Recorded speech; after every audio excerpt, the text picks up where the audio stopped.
त्याला राखी बांधेल आणि दोघं आम्ही मिळून शाळेमध्ये जाऊ. मायलेकर अंगणामध्ये काम करत आहेत. 9 वर्षाचा मुलगा उठला, यांची नजर चुकून घराच्या पाठीमागे गेला. घराच्या पाठीमागे उसाचं प्रचंड मोठं शेत होतं. हे जीवन किती क्षणभंगुर आहे हे समजून घ्यायचं. या निमित्तानं आपल्याला संतांनी आम्हाला सांगितलं, महापुरुषांनी सांगितलंय, क्षण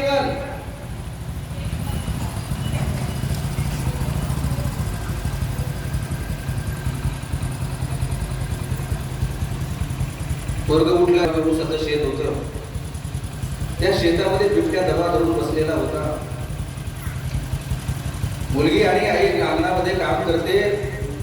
नजर चुकून पोरगा पौर्णिमा पाठीमागं गेला.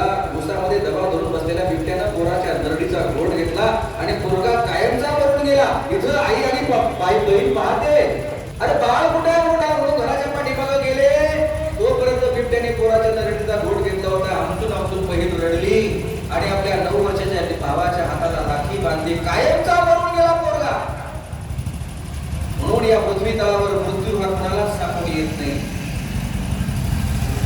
कबीरा कहे ये जग अंधा,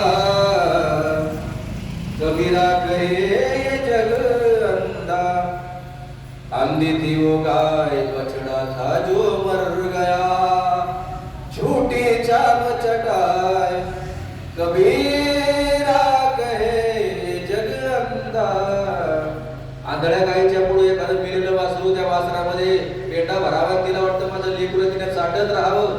अशा प्रकारच्या मायाच्या बंधनामध्ये या पृथ्वी तलावरचा प्रत्येक माणूस आहे. पण इथं प्रत्येक माणसाला एक गोष्ट समजली पाहिजे. संत ज्ञानेश्वर म्हणतात, ना तरी उदय वास्तू अपैसे नेहमी होत जात जैसे हे जन्म मरण तैसे अनिवार्य जगी. या पृथ्वी तलावर राजा असो किंवा रंक असो, प्रत्येकाला एक ना एक दिवस मरावं लागतं. आएगा सो जाएगा राजा रंक फकीर. तर राजालाही मरावं लागतं, रंकालाही मरावं लागतं. प्रत्येकाच्या मृत्यूचं कारण वेगळं असू शकतं, प्रत्येकाच्या मृत्यूचं वय वेगळं असू शकतं, प्रत्येकाच्या मृत्यूची तारीख आणि वेळ हे सगळं वेगळं असू शकतं. पण प्रत्येकाला मरावंच लागतं. इथं असं कुणीच नाही की आला आणि कायमचं राहील. म्हणून भगवान गौतम बुद्ध म्हणतात, ना समुद्र मज्जे ना अंत लिखे. समुद्राच्या तळाशी जाऊन राहिला तरी तुम्ही मरणार आहात, डोंगरावर जाऊन गेला तरी तुम्ही मरणार आहात, एकटे झोपडी करून पाडले तुम्ही मरणार आहात. मृत्यू पाहत नाही तुम्ही गावचे सरपंच आहात का पाटील आहात, मृत्यू पाहत नाही तुम्ही आमदार आहात की खासदार आहात, मृत्यू पाहत नाही तुम्ही मंत्री आहात का राष्ट्रपती आहात. प्रत्येकाला एक ना एक दिवस जावं लागतं. हा निसर्गाचा नियम आहे.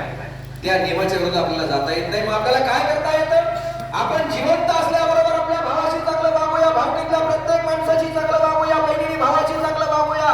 हेच आपल्या हातामध्ये आहे, दुसरं आपल्या हातात काहीच नाही. काही काही माणसं जिवंतपणे एकमेकाशी चांगली वागत नाहीत आणि मेला म्हणतात रडतात जोर दिवस. काय उपयोग नाही त्याचा. जिवंतपणे आपण एकमेकांना नाती सांभाळली पाहिजे. मेल्यावर मुर्द्याला हाणून तो मुर्दा तुमच्याशी बोलणार नाही, त्या मुर्द्याला विलीन करावा लागेल निसर्गामध्ये. ज्या पंचोपादान स्कंदामधून आपण जन्माला आलो, ज्या पृथ्वी आपदेव वायूमधून आपण जन्माला आलो, ते आपल्याला एक ना एक दिवस जावं लागतं ना. म्हणून प्रत्येक माणसाने जिवंतपणे नाती गोती सांभाळा, कारण हा देह एक ना एक दिवस जाणार आहे. अशी एक कन्या आपल्या आई वडिलांसोबत राहत होती श्रावस्ती नगरीमध्ये. त्या श्रावस्ती नगरीमध्ये वाढत असताना आई वडिलांना वाटलं पटाचाराचं लग्न करावं, लग्नाच्या वयामध्ये आली आहे. पण पटाचाराचं मात्र तिच्या एका महालामध्ये असणाऱ्या नोकराबरोबर प्रेम प्रकरण होतं आणि म्हणून पटाचारा त्या नोकराबरोबर पळून गेली आणि लग्न केलं. आपल्या आई वडिलांच्या घरापासून काही अंतरावरती राहू लागली, एका खेड्यामध्ये जाऊन जीवन कंटू लागली. निसर्गाच्या नियमाप्रमाणे तिला दिवस गेले.